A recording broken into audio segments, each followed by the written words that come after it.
Too black, too strong. Too black, too strong. I won't deny it. I'm a straight rider. You don't wanna fuck with me. Any character approach me, I let the streets get the best of me. Infamy, my destiny. Getting paid for my vocal. Here is something you can't understand. I work at this killer man. Hear it. So now I'm setting up the ultimate drive-by. And when you hear this shit, it make the world say, damn. I wanna kill Slam. Give me that bass and don't try to run up. I hope he wears vest too, and his best blue. Going up against the Zulu. I got 99 problems, but a bitch ain't one. Hit me. Bitch, don't kill my vibe. Bitch, don't kill my vibe. Casino on the ass, spotted her more than once. Ass so fat that you can see it from the front.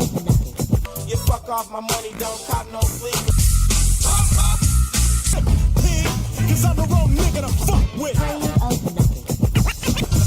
the boss of all boss. I'm the boss of all boss. I'm the boss of all boss. I'm the boss of all boss. I'm the boss of all boss. What's good, everybody? This is your boy Daniel Tye, D-Tye90, also known as the Millennium Hip Hop Head, here today with another episode of the Falsetto Hip Hop Show.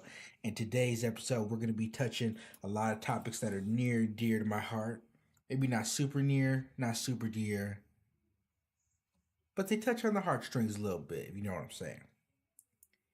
So we're just going to get straight to it. Also, I wanted to apologize for being gone last week. I had a lot of family stuff going on at home, which I'll get into on another day, another episode. But today I got to catch up on some shit. So let's just go. First is the J. Cole album that I already knew and was super excited for. They would be amazing. Not only did it not let me down, but it exceeded my expectations. KOD.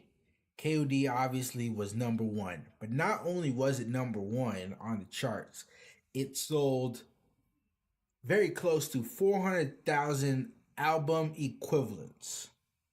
And just to clarify, because I know a lot of us don't know what album equivalents is. So over 1 week, from Friday to Friday, he sold 175 physical copies of his album.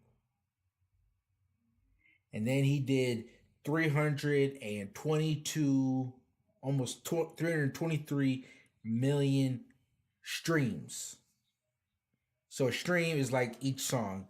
So if I play the intro track, that's one stream. Or I could just play, in my case, I played Kevin's Heart. Where I play that shit on repeat 20 times, it's 20 streams. So if you put all that together in each stream, you got to put together 1,500 streams to get one album. So if you add all that shit together, you sold 400,000. The only next near closest person to him on the charts is Cardi. And Cardi B had hella streams sitting from Bodak Yellow, just on the back burner, nigga. On the back burner. I've talked about how this shit works before, but you get all your streams. So her album sales include the shit from last year when Bodak Yellow came out. And she just sit at number 2. And she's not even close to J. Cole, nigga. Not even close to J. Cole. I think maybe she's got like 12,000 physicals. Mind you, her album didn't come out that long ago. It's been less than a month. And now nobody's really buying those albums anymore. And it's kind of interesting to see what types of people still buy albums. And it makes me question, should we be pushing these physical albums? Should artists be structuring their albums to be good physicals? And I'll give you an example. I looked at the list of the top 10 rap and R&B charts on the Billboard. The only reason I check Billboard is because that's got your sales on it. That's what it goes by. Number 10 on there is Khalid. Khalid's album came out a year ago. And he's still selling close to 2,000 physical copies, which didn't surprise me at all because when I went to Zia Records to go get the J. Cole album, they had that Khalid's album. Not only did they have the CD on the shelf, but they had, and not just the shelf on the shelf, they had it on one of the front shelves. And they also had his vinyl The vinyl counts too. And then when I look at Rich the Kid, who I believe was number 7, his physical albums, I think he's selling less than 1,000. He's selling like 500 or 700 or something like that. Mind you, his album came out again about a month ago. I believe it came out about a month ago. I think it came out the same time as Cardi B's album. And he's not even selling 1,000 in a week. Mind you, he's got hella streams. Don't get it twisted.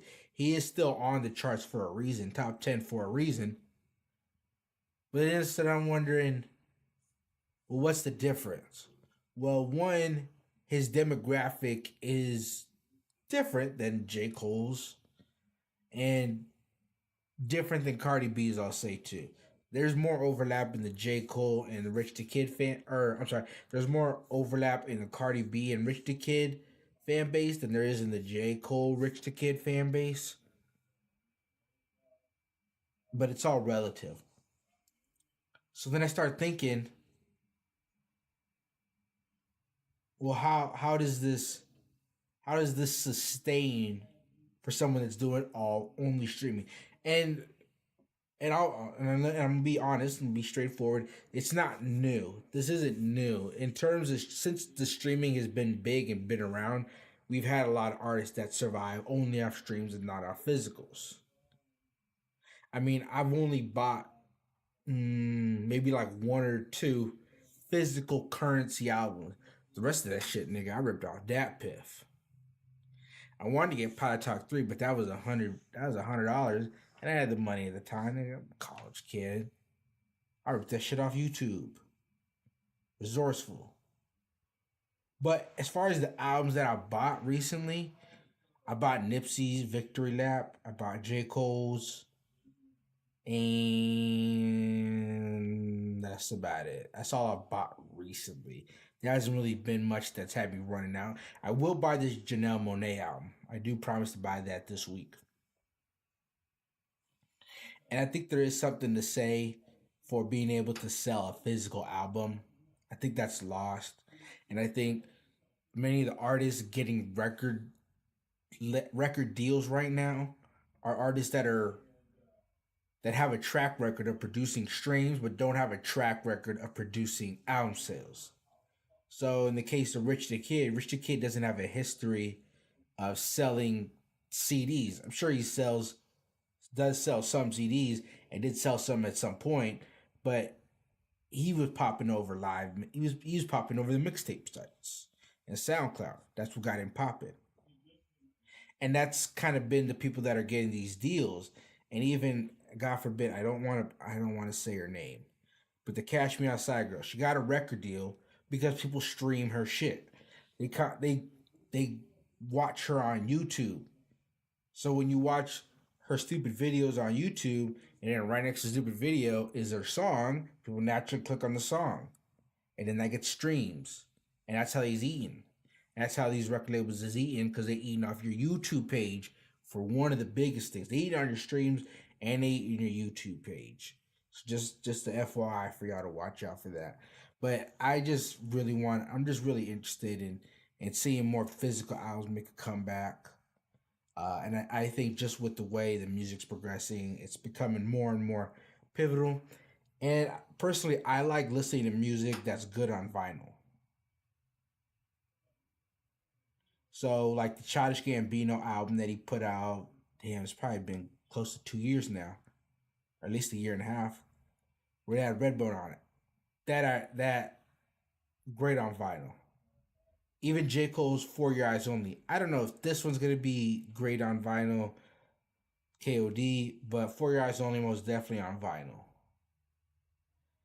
Because I'm really going to get the full sound of it. So that's just my thoughts on it. And it's a good barometer as far as where you're going to be at and how your career is going to progress. Nipsey, long-standing career, album sales. Big Crit, album sales. J. Cole, album sales. Kendrick, album sales. There's a track record on it that we got to watch out for. But since I mentioned Nipsey's name, Nipsey motherfucking Hustle. If you saw on my Instagram, Nipsey Hustle performed Fuck Donald Trump at his show in Washington, D.C. I don't know if it was for a festival or if it was just his show. I feel like it might have been for a festival. I don't remember. So my apologies on not remembering that. But when he did his performance, the stage had big ass screens. So that screens so that, sometimes you got like fire playing on the screen, or he may have like the checkered flag for victory lap, or whatever you want to put on the screen. Just whatever. Or it may just be him. A lot of times it's just him like live on the screen so people far in the back can see.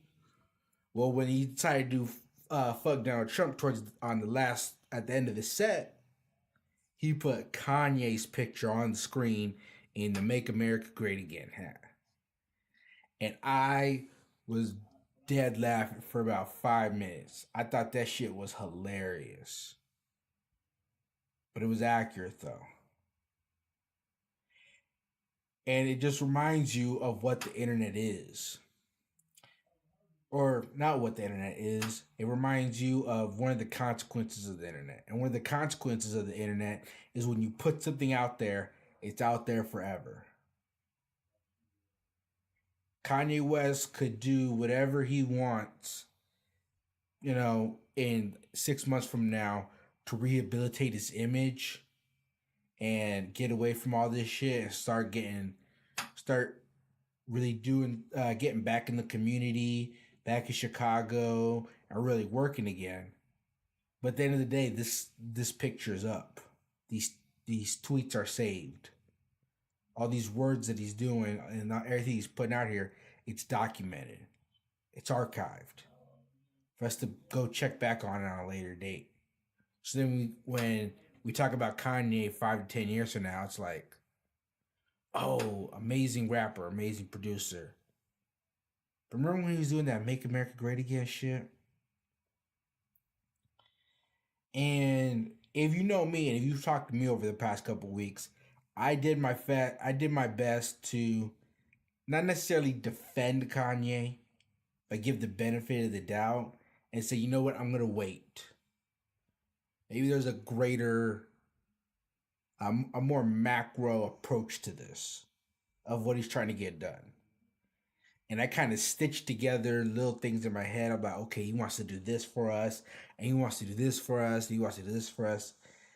And then he put out those 2 songs. He put out Lift Yourself, and he put Ye versus the People. The People is T.I. And in one song, he's defending conservative, Republican, Make America Great Again followers. And T.I. is responding him, letting him know, don't fuck with that shit. That's white supremacist shit. And they go back and forth in the song. That's kind of the song. And then the Lift Yourself song, I don't know. I forget what the sample is from, but it's a dope sample. But actually the beat, I was kind of let down. I was like, we finally got some old Kanye style beats. And he gave us bullshit, nigga. Quite frankly, just bullshit. He was basically, I don't even know how to describe it, but he was just saying like poop. Literally, he was saying poop, not saying shitty stuff, but he was literally just saying poop. Poopity scoop. And he did that for about 30 seconds, and then that was it. Mind you, the song's 2.5 minutes, so it was 2 minutes you just listening to the sample and the beat.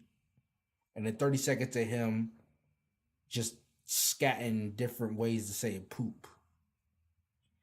And I was like, okay, you fucking with us now. I'm like, you fucking with us. Now I'm offended. I've been offended. I was offended. But I was hoping that there was an actual end goal in this. And the end goal is to, 1, sell records, sell streams, because he put the song out on KanyeWest.com first. And I know he was talking about putting together his own streaming service, and that shit did not work out. And there's nothing wrong with putting your music on your website. Absolutely, I recommend it. Put your music on your website if you can, so that way you don't necessarily always have to go through different distributors, different streaming services. You have the option to do it if you can, but if you're able to direct everybody to your website, hell yeah, do that shit. But either way, so he put it on there for like the weekend, and then he put the shit back on Apple and Tidal and Spotify and all that and everything back again. And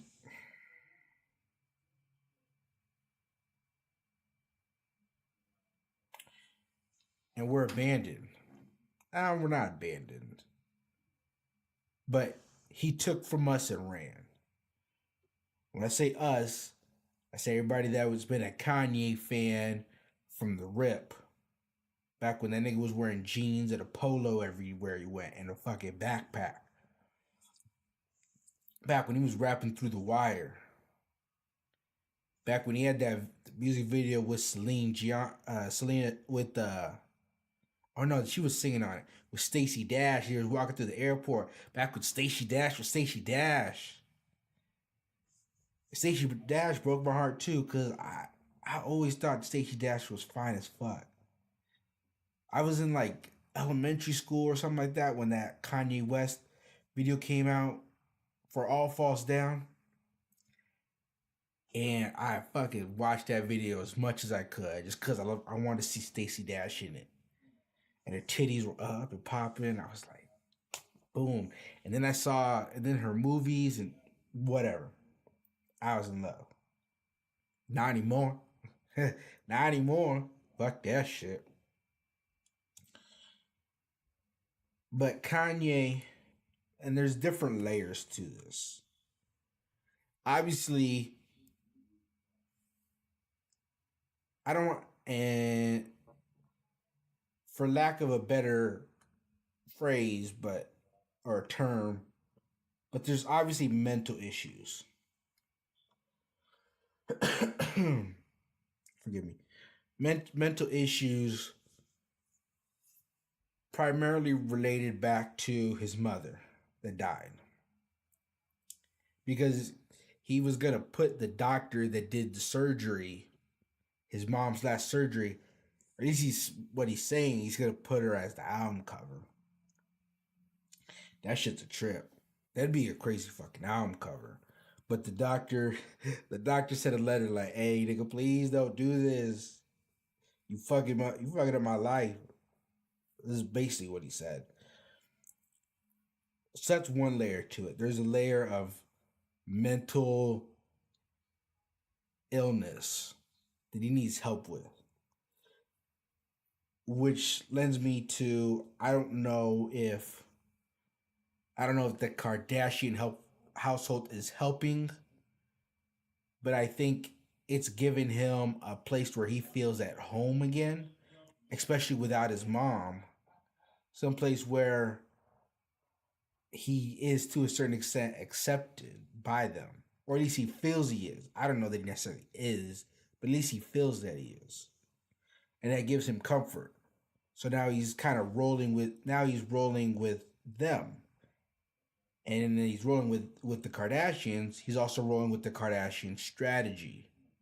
One of which is do whatever the fuck you could do and say whatever you can to get motherfuckers clicking, putting eyes on your shit. And that is not the way to go, player. That is not the end all to be all. And it's wanting to be accepted and not respected. Kanye wants to be accepted and wants the system to love him for that. Whether it was the fashion, which is when you saw the argument with Sway because he wasn't accepted in the fashion community, and his music is not necessarily accepted by the system. It's accepted by his fans, his day one fans, and even then he's kind of pushed us away, even with Yeezus and the Life of Pablo. And primarily the Life of Pablo has probably been the biggest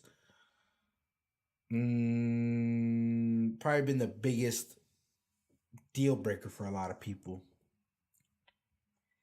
And quite frankly, he's let a dollar bill kill his mind. Because he's going after the Trump fan base, which is a big fan base. A big fan base that spends money. So I see where he's going. I see he's chasing this money. He's chasing this money like the drugged up kids in the J. Cole video. Where everybody in the town was hypnotized by the money. And unfortunately, that's just the world we live in itself, primarily in this Western civilization where we're all hypnotized by the money. And there's two different routes you can go. And just because it's top of mind, if you take someone like Nipsey and someone like Kanye, Kanye's trying to be accepted, Nipsey is respected. And Nipsey's not accepted by everybody. For the same reason why, he could go into a plane and even like he himself, old white people will come and step to him that, hey, what the fuck you doing here?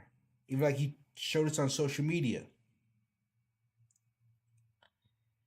And so no, you're not going to necessarily be accepted, but he's respected by hip hop and by his community where he comes from. And he's highly, highly, highly respected. I've yet to hear anybody speak ill of him. Except fucking DJ Academics. And that nigga, quite frankly, is just a clown. A Blues Clues clown motherfucker. But I'll lay that to rest. Those are just my thoughts on it. Kanye is the fuck out of here. I will say, all this talk about him has really made me want to listen to College Dropout. And I don't know if I should, because I don't want to give him the streams. But we'll see. Now it's time for the next segment. And y'all know it's knocking boots. So we got a couple topics. The first topic is T-Pain. And the question is, does T-Pain still love strippers? Now, you, just like me, probably at some point in time sung the song, I'm in love with a stripper, and questioned yourself afterwards. And apparently T-Pain still regularly goes to the strip club, and he went on a drunk Twitter rant, and he fired out some tweets that I'll read to you right here. And they read as the following. T-Pain says, this chick just told me all the strippers in the locker room are saying, don't waste your time going to T-Pain's section because he doesn't have any money anymore. He said, I got $15K to spend on a slow night, LOL, never mind. He then responded and said, exotic dancers, please stop thinking that if somebody won't spend money on you, that they don't have any money. Okay, well, T-Pain, obviously you're drunk because that's kind of how it works. If you don't have no money, you can't spend no money on nobody. So if you ain't spending no money, nigga, how the fuck am I supposed to know you got money if you ain't giving me any? This is a business transaction. If I'm at the store, if I'm at motherfucking Target, and I walk up to the cashier, be like, hey, Leo, let me get these socks. And they say, okay, that's $17. Big pack of socks. That's $17. And I'm just like, hey, let me get them socks. And I got no money. And I don't want to pay them for the socks. They're going to be like, you don't have any money. You can't have these socks. So if you don't have the money strip club, you can't get no ass in your face. Or your dick sucked. Or the titties. But if it goes on. He said, you're not what they're looking for. Deal with that. I can't get mad if somebody won't buy my music if they're not a fan. Welcome to the world on how it works. So I get what he's saying here. Bitch, if you come to my... What he's saying is, in so many words, bitch, if you come to my section and you're not the female I'm looking for, then I'm not giving... Forgive me. Then I'm not giving you no money. And that is necessarily how it works. And I think that T-Pain's tripping a little bit. I'm guessing this has happened multiple times, that there is a stripper consensus in the locker room that this nigga is cheap. I don't know if this was just one night of this or this is multiple, but why the fuck you go into the same strip club and just watch it from afar? I mean, I get you saving your money, and I'm not necessarily mad at you. But he may just like the environment. He may just like the ambiance of the strip club. You know what? I'm going to take it back. I'm reassessing in my mind. T-Pain, do your thing. Go to a strip club, eat your chicken wings, enjoy the ambiance, enjoy the ass and titties everywhere. Watch motherfuckers laugh at the motherfuckers that are falling in love with them. And write some more music. Do whatever the fuck it takes for you to give us some more hits. Give us some more hits, T-Pain. That's what the fuck I'm talking about. That's just my thought on it. But now the next topic is Travis Scott. And my question before I dig into this is, does your relationship affect your work? And if it does, is it usually positive or negative? Or does it depend on the relationship? So now I go. Travis Scott tweeted that sounds like he may have... He didn't specifically say he's got an album coming, but he said his fans gonna eat this week. And as a fan, I think that's what the fuck we eat. I don't think he actually feeding us food, which I would take.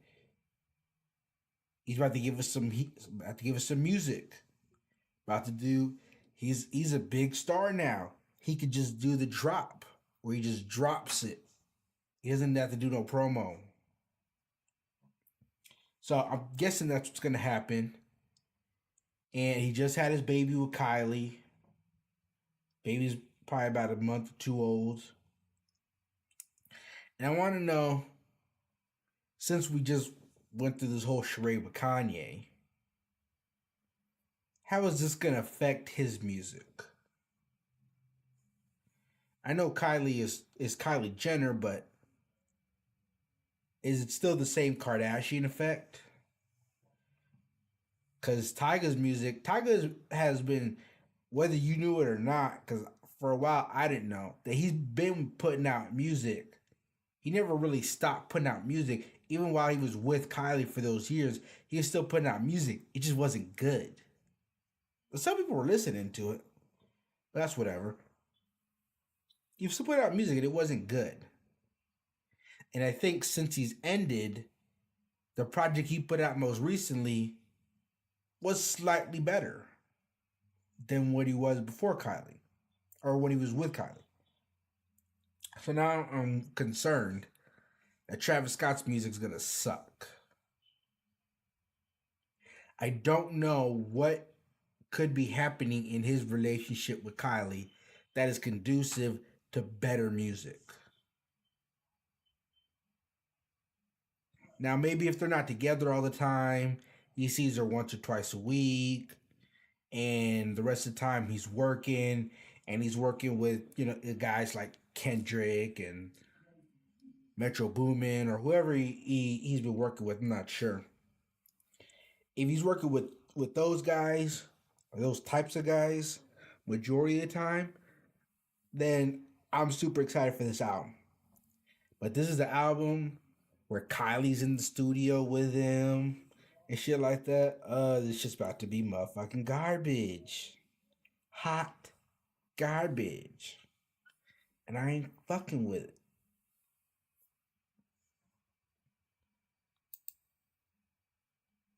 So then I start thinking, how does this normally happen? Because when we look at artists like J. Cole or Kendrick, they had the same woman forever.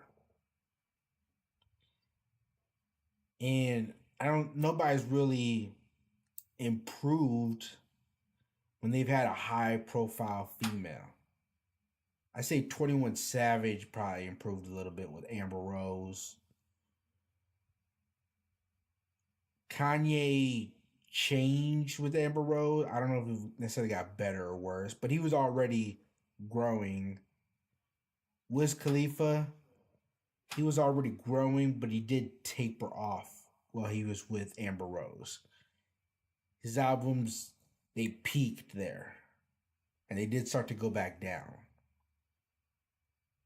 So I think a high-profile relationship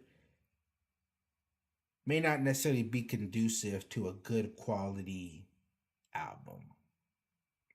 But I'm going to reserve judgment until Travis Scott puts the album out. I don't have to wait a long time. It's probably going to be this Friday. But if it's garbage, I told you it was going to be garbage. Because that motherfucking Kardashian Jenner man pussy was fucking shit up.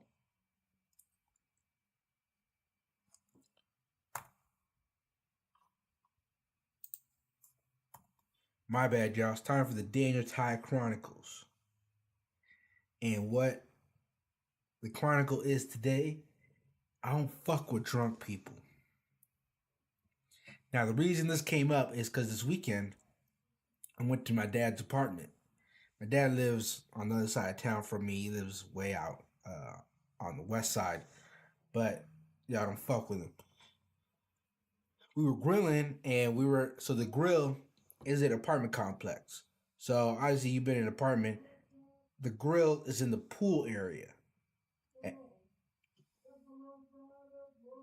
And you gotta have a key to get in and to get out.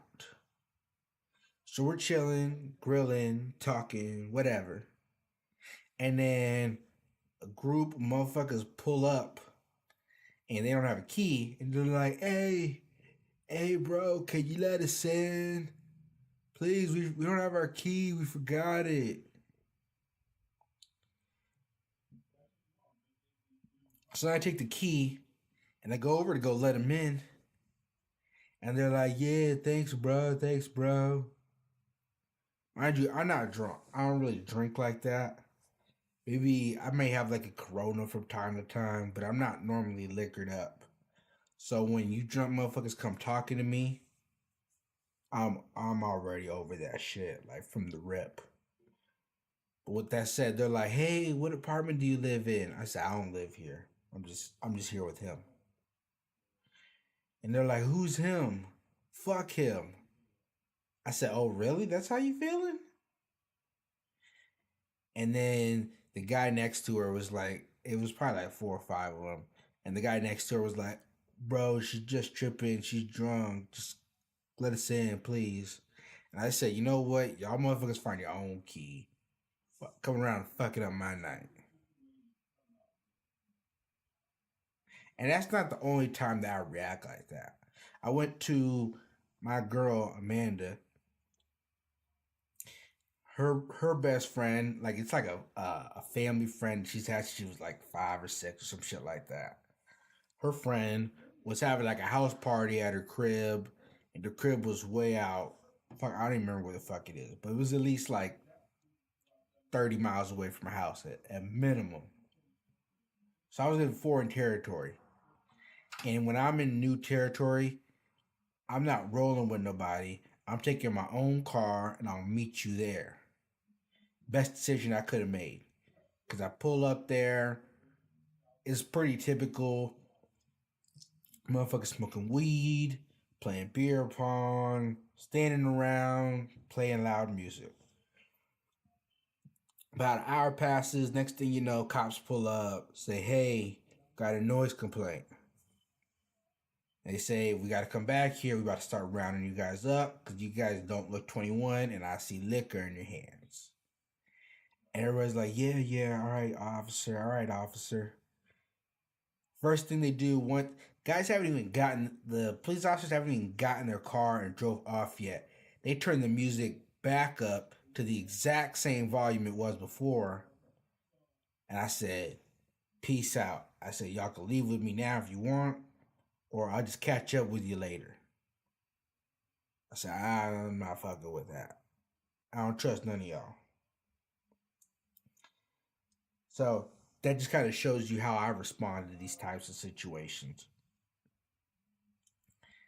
And you know, sometimes you end up being the DD. I went to my friend's bachelor party and he wanted to go bar hopping and shit. And I DD because I don't drink. And that shit was miserable. Not only were we at the bar and you know, let me get to that in a sec. The bachelor party was essentially two groups of friends. There was one group of friends and another group of friends. And so they both got different vibes. One's more turn up, one's more kickback type area. So we were at the kickback bar / club, and then the turn up friends, they left. So then we don't know where they were. So now the kickback friends are freaking out and they're like, "We gotta go find them." So now they're drunk, running down the street, trying to find them, go to a new bar. And it was just a mess. We ended up getting kicked out. Had to drive them home. Motherfuckers almost threw up in the car. Not my car. I did not dare drive my car. But they almost threw up in the car. And that just kind of ends up... These are just different scenarios with my relationship with alcohol and drunk people. Which is why the Chronicle reads, "I don't fuck with drunk people." Stamped Daniel Tye. Now, that's all for today. Thank you guys, everybody, for listening to another episode of the Falsetto Hip Hop Show. And I'm out.